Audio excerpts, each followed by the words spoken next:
Well, sa makosaba, kumusta? Higala igsoon ang kaluoy sa atong langit ng aman sa gihapon unta ga madagayaon kanatong tanan. Alang sa to ang mensahe ning gutlo atong pagkakutloon kini diri sa 2 Corinthians chapter 1 and then verse 9 and verse 10. Nga matod pa ni Paul dinhi, but we had the sentence of death in ourselves, that we should not trust in ourselves, but in God which raiseth the dead. So, pagsalig maigsoon, diha gyud sa Ginoo ra, og dili diri sa tong kaugalingon. Verse 10, yara. Who delivered us from so great a death, and does deliver, in whom we trust that He will yet deliver us. Kini nga sulat ni Apostol Paul maigsoon nagisgot siya dinhi sa grabe nga mga kalisdanan, mga trials, na persecutions nga nasinati nila sa ilahang una, ikaduha ug ikatulo nga missionary journeys. Ug diri naghatag si Paul maigsoon pasalig sa mga kaubanan nga ang pagsalig sa ako nang na-mention sa verse 9 dili sa atong kaugalingon kundi sa Dios. Ug diri sa verse 10 nga dinhi po nato kwaon maigsoon ang ato ang mga main points. Magiskot ako nining tulo ka hugna sa kaluwasan. Again, our topic is entitled The Three Tenses of Man's Salvation. Ang tulo ka hugna sa kaluwasan sa tao. Kini nga mao nga teaching sa Bible, basic kay ni. Nga importante gyud nga ato ni masabtan, kay kung di nato ni masabtan maigsoon, magkalandrakas ang atong doktrina. Di magkanimaw atong doktrina. Niuban maingon nga ang kaluwasan nato wala pa, di pa na maangko nato samtang buhi pa. Although tama siya niya na, pero kung maingon siya nga why nahitabong kaluwasan, mali siya niya na. Kung napoy taong maingon nga naluwas na siya o nga diwa na siya kinahanglan nga luwason pa, mali po siya niya na. So, aron maklaro nato ni tanan maigsoon, ato ang hininayon pag-understand kining, again, basic doctrine of salvation, which is the three tenses of salvation. Ang tulo ka hugna sa kaluwasan sa tao.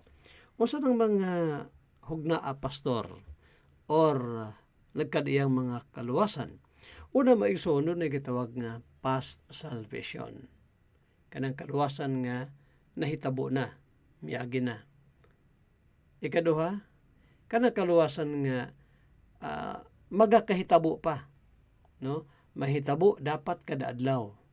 O ikatulo nga punto nato kanang gitawag nga future salvation o maabot nga kaluwasan.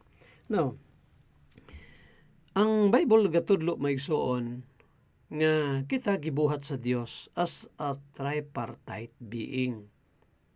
Bot pasabot nga pagbuhat ka nato sa Ginoo, gihimo kita niya nga dunay espiritu, dunay kalag ug dunay lawas. Di nato himuon nga atong kalag ug lawas maora ha sa mas pagtudlo sa uban. Dari sa atong YouTube channel maigsoon atong mga lessons dinhi ako nang gibalik-balik. Nga kita gibuhat sa Dios atong tibok ka pagkatao sa tulo ka pagkabuhat. Una, gibuhat sa Dios nga dinhi sa atong kinatibukan nga pagkatao doon natay espiritu, ikaduha doon natay kalag, ikatulo doon natay lawas. Mabasa na to na sa verse pastor sa teksto, yes, sa 1 Thessalonians chapter 5 verse 23. Unang Tesalonika kapitulo 5 unya bersikulo 23. Nga matod pa ni Paul dinhi, and the very God of peace shall sanctify, again, verse 23, and the very God of peace sanctify you wholly, and I pray God your whole spirit and soul and body be preserved blameless unto the coming of our Lord Jesus Christ.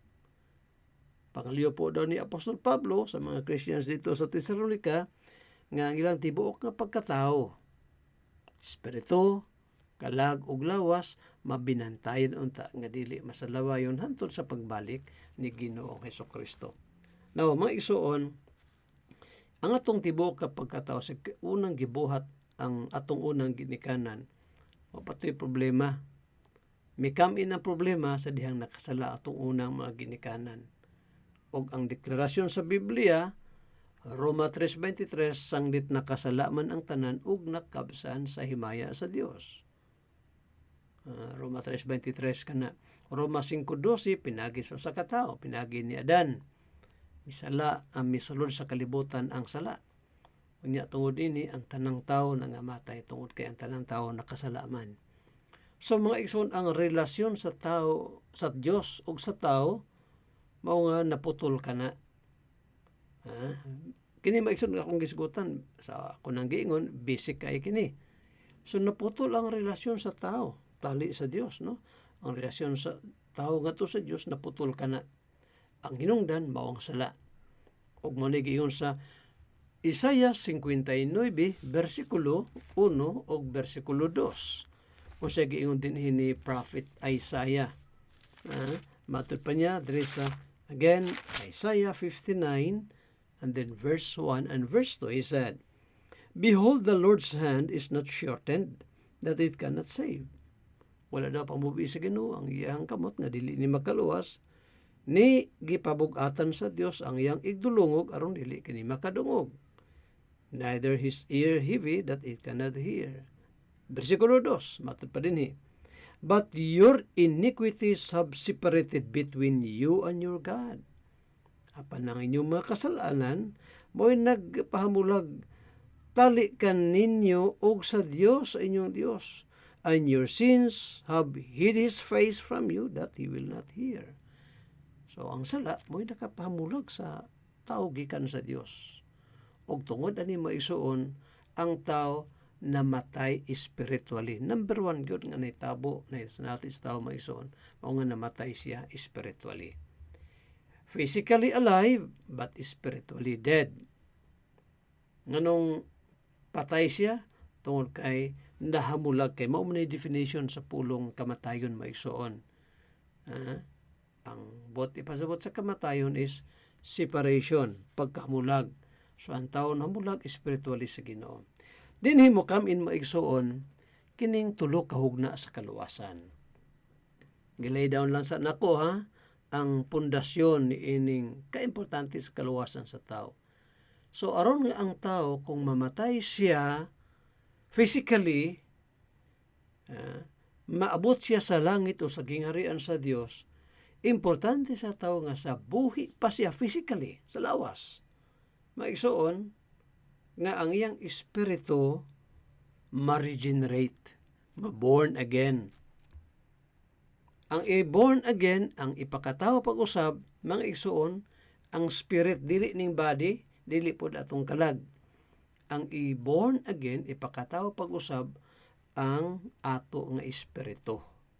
Mo nang iyong panikray sa Juan 3, versikulo 3, sa ingon ni Christ ganyan na, John 3 and then verse 3, he said, ato kang Nicodemo, iyong pa ni Christ, except a man be born again, he cannot see the kingdom of God. So verse 5, John 3:5, he cannot enter into the kingdom of God unless he will come to salvation first. Or born again siya, he will be regenerated. Kinahanglan mapunta una siya sa kaluwasan or mataw pag-usab. O siya mataw pag-usab, ang iyang espiritu ma-born again. Matud pa ni Ginoong Hesukristo maigsoon sa Juan kapitulo 6. But before that, Roma 8 sa ta. Romans chapter 8 and then verse 16, tanawa. Kasi giyon ni Apostol Paul din sa sulat niya sa mga taga-Roma. 8:16 sa Roma. Ingon niya, the Spirit itself beareth witness with our spirit that we are the children of God. Ang Espiritu mismo mao'y nagpanghimatuod sa atong espiritu nga kita mga anak sa Dios. So ang Holy Spirit maigsuon or the Spirit of God, witness ka na sa atong spirit. Karon kung ang tao ang iyang espiritu wala pa ma-born again, wala mataw pag-usab, wala mabuhi pag-usab mga igsoon. Unsaon pag-witness sa spirit niya nga wa man siya relasyon. Mao na nga importante sa tao nga sa buhi pa siya ma-born again or ma-regenerate ang iyang espiritu. Sa ingon ni Paul gani sa Efeso Kapitulo 2 versikulo 1, he said, "And you hath he quickened." Isulatan ni Paul din ang mga Christians sa Ephesus. He said, "And you hath he quickened," kamo iyang gibuhi, "who were dead in trespasses and sins." As in verse 1, no? Kamo iyang gibuhi sa mga patay pa kamo sa kalapasan o kasalanan. Verse 4, "But God, who is rich in mercy, for his great love wherewith he loved us." Verse 5, "Even when we were dead in sins," niyato mga patay pa kita. Giapil ni Paul iyang kaugalingon. "And hath quickened us together with Christ." Gibanhaw kita, gibuhi kita. So, unsay gibuhi diri? Ang soul o ang body? No, it's the spirit. Nganong gibuhi? Nganong gidugtong? Kay nahamulag o namatay kinihigala. Mao na nga kung ang tao born again siya sa spirit. Ang born again, maigsoon mapakataw pag-usab according to John chapter 3 verse 8, ang Spirit of God ba yan? Tanawa ang Juan Kapitulo 3 unya versikulo 8. Dito siya, what did Christ say in this verse to Nicodemo? He said in verse 8, 3:8 sa Juan, he said, "The wind bloweth where it listeth, and thou hearest the sound thereof, but canst not tell whence it cometh, and whither it goeth. So is everyone that is born of the Spirit." Mamanusab daw katong mga pakataw sa espiritu. So, mga igsoon, importante sa tao nga ma-born again siya, ang iyang espiritu. Sa buhi pa siya, physically. Atong espiritu, ma-born again kini kay unless ma-born again, di siya kasud sa gingharian sa langit. Karon kung mataho siya pag-usab, ma-born again siya, unsay mahitabo siya? May igsoon, mabatonan niya ang kaluwasan. Sa ingon ni Christ, tanawa din sa Juan Kapitulo 5, versikulo 24. John 5:24. Christ said, "Verily, verily, I say unto you, he that heareth my word and believeth on him that sent me hath everlasting life." Siya daw nga nagapataliw siyang pulong ug nagatuo kanyang nagpadala kaniya, may kinabuhing dayon, and shall not come into condemnation, dili na siya pagahukman, but is passed from death unto life. Apan nabalhin na siya gikan sa kamatayon ngadto sa kinabuhi. See? Klaro higala, no? So, ang tao nga na born again, nabalhin na siya gikan sa kamatayon ngadto sa kinabuhi. Dili na siya pagahukman. Sumala pa din sa mga verse. So, unsay naangkon niya karon? Naangkon niya ang kaluwasan. Naangkon niya ang gitawag nga spiritual salvation, which is the salvation sa iyang spirit. Kay giborn again kini. Unsa ingon sa 1 John 5 and then verse 12 and 13. Ito siya, kung sa gipamulong din ni Apostle John sa unang Juan Kapitulo 5, sugod ta sa versikulo 12, unya versikulo 13. Apostle John said, 1 John 5:12, "He that hath the Son hath life, and he that hath not the Son of God hath not life." Siya daw nga nakabaton sa anak. Siya daw nga wala makabaton sa anak, walay kinabuhi. Una, siya nga nakabaton sa anak, may kinabuhi.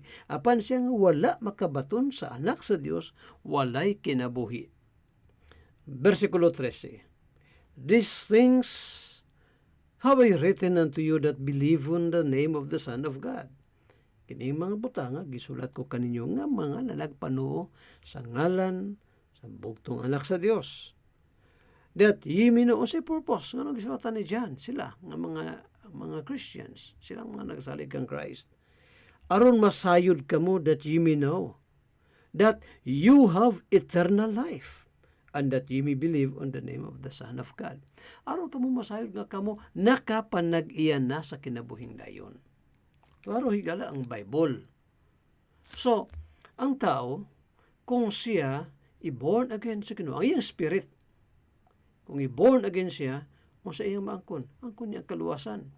O kana nga klaseng kaluwasan, that is what we call past salvation. Mao ni atong first point maigsoon. Masinati sa mga chosen, kaya mga i-born again sa Ginoo, katuro man po mga pinili ngadto sa kaluwasan. So, ang Dios mo ay mag-born again, ha? Dili ang tubig sa bautismo, ha? Dili ang pagkamimbro sa magpamimbro og simbahan para ma-born again, or atong good works aron ta ma-born again. No, it's not. Again, Juan 3:8, ang mo-born again sa tao, sa iyang spirito, mao ang Spirit of God. So, kung yun ang mahitabo, kaangko na siya kaluwasan. Unsa? Ang iyang spirito. Unsa ingon ni Apostle Paul sa sulat niya sa mga taga-Epeso. Let us see, Ephesians chapter 2, and then verse 8 and verse 9. Unsa ingon din Paul said, katong mga giborn, katong gibuhi pag-usab sa versikulo 1, padensya sa pagsulat, versikulo 8. Ingon niya, verse 8 of Ephesians chapter 2. He said, for by grace are ye saved through faith. Kay tungod sa grasya, kamo nangaluwas. Dili kay maluwas, kundi nangaluwas. For by grace are ye saved through faith. And that not of yourselves, it is the gift of God. Dili na siyong kauguling kahimuan, kiniunsa daw, hatag sa Dios, not of works, lest any man should boast. So kung ang tao maigsuon, i-born again siya sa Ginoo, ang i-born again ang iyang spirito, save siya, luwas siya. Ug mao ni ang masinati sa tanan nga mga giborn again sa Holy Spirit of God. Kaangkon siya sa mao nga kaluwasan. Pastor, ang kanang Kristohanon, kanang iyang spirit nga giborn again siya, makasala pa ba na? Awa maigsoon, usa tubag ni Apostle John. Diyan gihapon itong patubagon ana mao nga pangutana. Makasala ba ang espiritu sa tao nga giborn again? Gibuhi mga igsoon sa espiritu sa Dios? Unang Juan 3 versikulo 9. Matud pa din whosoever is born of God doth not commit sin. For his seed remaineth in him, and he cannot sin because he is born of God. Makasala pa ba? Makasala ba ang espiritu sa taong giborn again sa Holy Spirit? Ang Biblia higala gatubag nga dili makasala. Dili makasala. Mao na nga ang tao nga na born again, way duha-duha inigamatay niya physically. Kaya ang tao po mamatay physically, sa diyang muhawa ang spirit o iyang soul, gikan siyang lawas, mudritso ka na ngadto sa presensya sa Ginoo. Right at that moment sa iyang kamatayon physical. Example na ito maigsoon, si Lazaro. Pagkamatay ni Lazaro, kay luwas man si Lazaro. Pagkamatay ni Lazaro, gidala siya sa manulunda ngadto sa sabakan ni Abraham. Muna nga tama ng pag-ingon sa mga katawhan sa Ginoo, sa mga anak sa Ginoo nga kami naluwas na, nasaybe. Kung sibot pasabot, naluwas ang espiritu. That is what we call past salvation. Kaluwasan nga mi akin na pastor. Kung makasala ang anak sa Ginoo, o sa day makasala niya, ay ang espiritu sa ako nag-iyon dili. O makaming kita rin maisoon sa ikaduha nga hugna nga kaluwasan. So, unsa ang sa atong first main point, no? Unsa tong klaseng kaluwasan? That is what we call past salvation. Miagi na nga kaluwasan dinha sa katawhan sa Ginoo, which is the salvation from the penalty of sin, kaluwasan gikan sa bayad sa sala. Di na siya pagkahukman. Di na siya hukman. Di na mo ingon na ginoon, ma-imperno pa ka, dili na. Sa to ingon diha, sa atong gibasa gani, nabasa ba ito na kung John 3:18? Brag wala, no? Sa ingon ni Christ. Si Christ kasulti ani. Juan 3:18. Basahan sa na po ni kadali mag-ison, and then we'll come to our second main point. John 3:18. Matud pa ni Christ. He that believeth on him is not condemned. Siya nga nagasalig kaniya kang Christ, dili pagahukman. But he that believeth not is condemned already. Mo na higala, no? Mo ni ang kadelikadong sa tao kung siya bisag buhi physically apan wala pa maka-come up sa paghinulsol siya sa lao pagsalig ni Christ kamaluluwas. Condemn siya. Matud pa ni Christ, condemned already. Pero sa mga na born again sa Holy Spirit, nakasinati siya sa salvation. And that is what we call past salvation. Now, anit na maigsoon sa ikaduha nga klaseng hugna sa kaluwasan, which is the present salvation of God's people. Naluwas man pastor ka nung pagkaluwasan, unsa na klaseng nga kaluwasan? Maigsoon, balik ta sa unang Tesalonica 5:23, nga gibuhat ta sa Ginoo atong tibuok ka pagkatao nga doon natay spirit, doon natay soul, ug doon natay body. Tingali ikaw naminaw ron, nagtuo ka nga kining kalag sa tao ug lawas maura. Ayaw, dili na mao higala. Kung inguna na imong doktrina, bihain na kay di na mao. Unang Tesalonica 5:23 gibuhat ta nga may espiritu, may kalag ug may lawas. Ingon pa ni Christ Matthew 10:28, ayaw kadlo kay makapatay sa kalag. Let us see. Matthew 10, versikulo, kalag, lawas, ayaw kadloki ang makapatay sa lawas apan dili makalaglag sa kalag. Kadloki siya, matud pa ni Christ, siya nga arang makalaglag sa kalag ug lawas ngadto sa impyerno. Verse 28, again, Matthew kapitulo 10. Christ said, "And fear not them which kill the body." Ayaw sila kadluking nga magkapatay sa lawas, but are not able to kill the soul. Apan dili makalaglag, dili makapatay sa kalag. But rather, fear him, kadluki hinuon siya, which is able to destroy both soul and body in hell. Klaro, no? Now, kini ikaduhang kaluwasan maigsoon. Mao ni ang kaluwasan sa kalag. Kay spirit secured naman, di as kamot sa Ginoo. Born again naman. Kini atong kalag maigsoon. Unsa bay function day, Pastor, by the way, sa atong soul? Ang atong kalag maigsoon, ang espiritu nato, mamanto ang mo-communicate sa Ginoo, Spirit of God. Matong Roma 8:16, no? The Spirit bears witness with our spirit. The Holy Spirit of God bears witness with our spirit that we are the children of God. Matod pa ni Paul. Now, kini na pong atong kalag maigsoon, ang function ani, ang trabaho sa atong kalag. Mao ni ang nagpalihok sa atong lawas. Mao na ako karon, lihok ko, kamupod na minaw diha, to kay naapa sa to ang atong kalag. Kaya ang nagpalihok maigsoon sa atong kalag, rather sa atong lawas, ato mang kalag.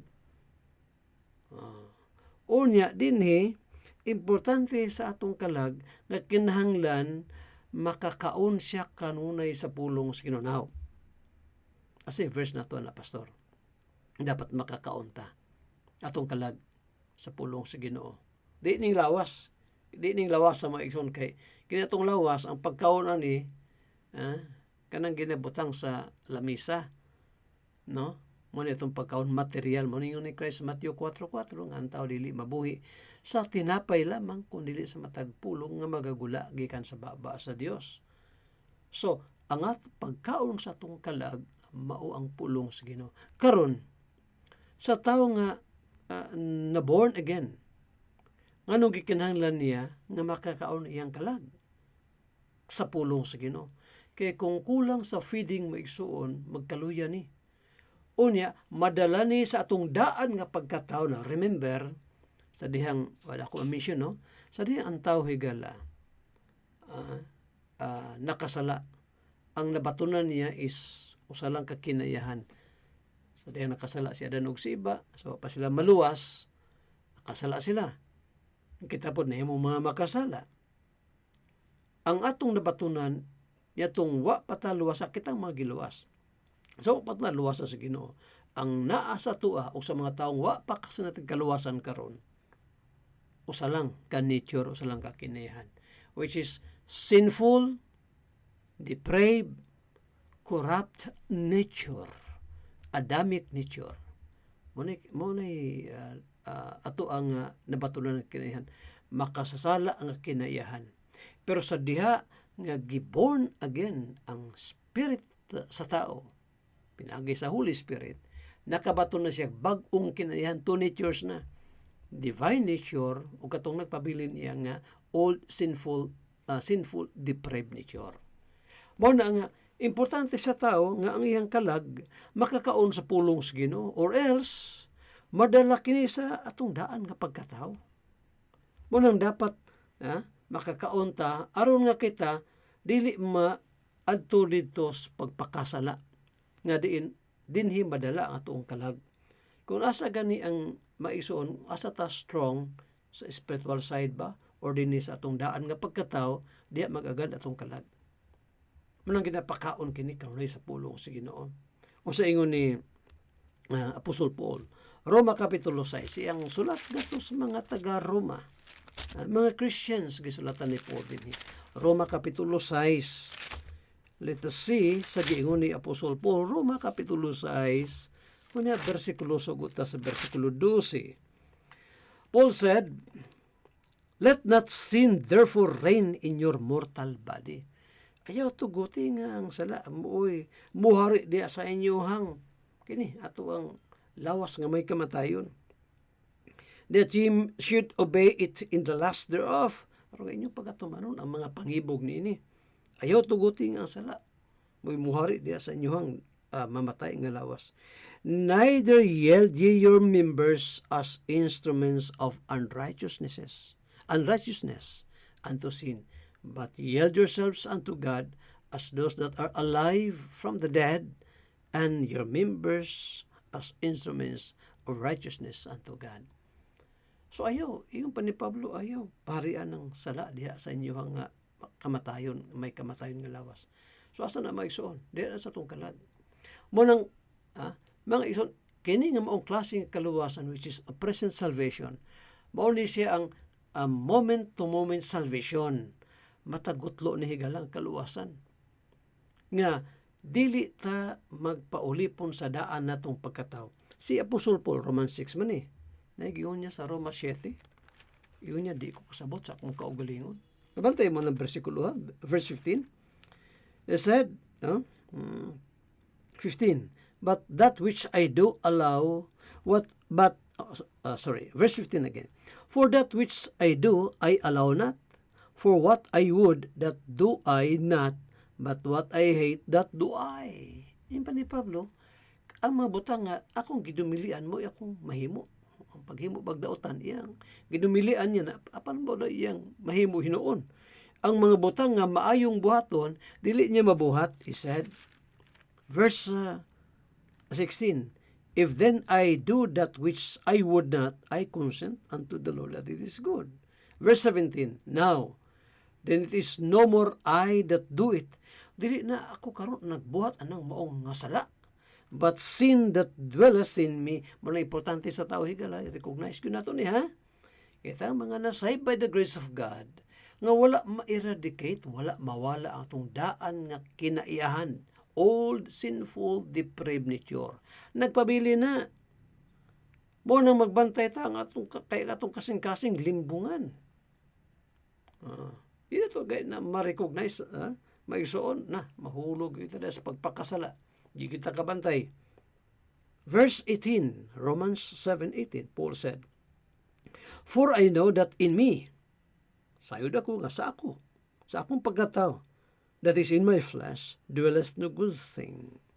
Walay maayong nagpuyo dinhin ako, meaning to say sa iyang old, sinful, depraved nature.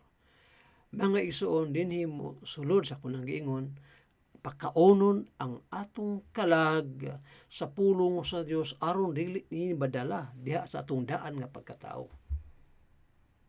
Kulang gayt na maisunog spiritual feeding, kulang tas pagpakaon sa atong kalag. Dinhi mo kami ang gitawag nga human responsibility. As Christians, the more patang mamalandong sa pulong sa Ginoo, pagampo mo buhat sa mga buluhaton sa Ginoo aron nga di maluya atong kalag. Kay kini atong kalag maigsoon, it's either there is a right or sa left. Muna siya. Pag natog left, diha sa mga buhat nga di mayo, madala maigsoon. Or diha sa right, sa mga maayong butang. So kadadlaw na ang dapat maigsoon nga kaluwasan. Kadadlaw na si David, wa siya kabantay, kasala siya. Dili ang iyang spirit mo nakasala, ang iyang soul, ang iyang kalag. Nahaylo sa pangibog sa unod. Mao na importante ang gitawag nga feeding, pagpakaon sa pulong sa Ginoo. Madto pa ni David sa Psalm 19 verse 7, Salmo 19 versikulo 7. Ingon pa niya din 19 and then verse 7. The law of the Lord, which is the word of God, is perfect, converting the soul. So pulong sa Ginoo, kinahanglan nato ni. Iyon niya din more to be desired, verse 10, are they than gold, much fine than gold, sweeter also than honey and honeycomb. Importante ang pag-meditate. No? So, sa akong nag-iingon, din mo kami nang gitawag human responsibility. So, kanang klase ng kaluwasan na pasuon sa that is a present salvation. Matag adlaw ni kaluwasan maigsuon nga dapat dili ta mailalom sa sala.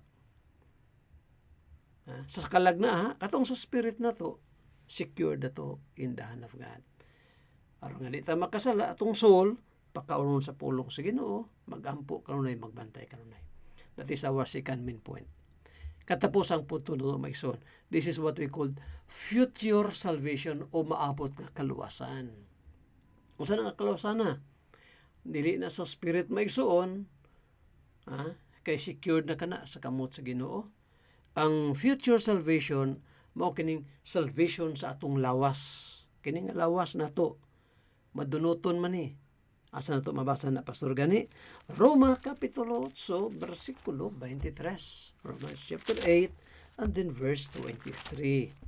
Let us see, what did Paul say in this verse of Romans chapter 8, verse 23 said, and not only they, but ourselves also, which have the first fruits of the Spirit, even we ourselves groan within ourselves, waiting for the adoption, to wit, the redemption of our body. Ang pagtubos sa ato nga lawas, dili kalag tubuson, dili ang spirit tubuson, kundi kini atong lawas. Matud pa ni Apostle Paul dito sa Filipos 3:21, Philippians chapter 3 until verse 21. Masagiingon ni Apostle Paul sa mga taga Filipos, mga Christians dito. He said, who shall change our vile body? Nga ang Diyos daw mag-usab ni natong lawas ng maison nga madunuton, makasasala, that it may be fashioned like unto His glorious body, according to the working whereby He is able even to subdue all things unto Himself. Munang gisulatan ni Paul ang mga taga Thessalonica, 1 Thessalonians chapter 4, ikan sa verse 13 down to the last verse. Ayaw kamo pagkaguol sa mga nangamatay ninyong mga igsoon diha sa Ginoo, sama sa uban nga way paglaom. So daw, balik daw sa Ginoo, maigsoon ka to mga nangamatay diha kang Kristo Jesus, mabanhaw to. Unsay banhawon? Ang espiritu dili. Ang banhawon ang lawas, kay kini atong lawas maigsoon balik man ni sabog. Alis danig lawas nga di na madunot. Mo nang pag-awhag ni Paul kanila, di ba? Verse 14 of 1 Thessalonians 4. It said, for if we believe that Jesus died and rose again, even so them also which sleep in Jesus, katong nangamatay diha kang Jesus, will God bring with Him. For this we say unto you by the word of the Lord, that we which are alive and remain unto the coming of the Lord shall not prevent them which are asleep. Dili ta mag-una sa mga nangamatay nga mga Kristohanon. Kunili sila mo una pagpabangon o siya bangon ang espiritu no dili ang ilang lawas. Kay according to 1 Corinthians 15:51 down to the last verse, kining lawas maisun nga madunoton alis daglawas nga dili na madunot. Kano sa namitabo, pastor? Sa pagbalik ni Ginoong Hesukristo. O kung kita mga Kristohanon maabtan nga buhi pa physically, di na ta maagi kamatayon physical. This body of ours, this vile body of ours will be changed into an incorruptible body. Alis na niglawas nga di na madunoton. Very clear ang Bible ay sa kaluwasan. Doon ay tulukahog na sa kaluwasan, past salvation, present salvation, and future salvation. Manang mga anak sa Ginoo secured in the hand of God. Makasala ta, labi na magpatuyang, akastiguhon kita sa Ginoo. Pero we are safe in the hands of God. Igala tayo sa imong pagbinaw karon unastan wa kapaksan iti kaluwasan. Karon na panahon. Diyos na ko si mo ang makaluwas. Dili pundok. Dili imong kaugalingon, dili atong good works. Dili pundok, dili bautismo. Ang makaluwas nimo higala, walay lain siya nga namatay sa krus. Makahinlo sa imong sala, dugo ni Kristo Jesus nga iyang gula sa krus sa Kalbaryo. Repent of your sins, trust Him as your Lord and Savior. Mag-pray ta. Salamat Lord sa imong mga pulong. Ikaw ta magapanalangin niini. Sa ngalan ni Kristo among giampo kini nga tanan. Amen and amen.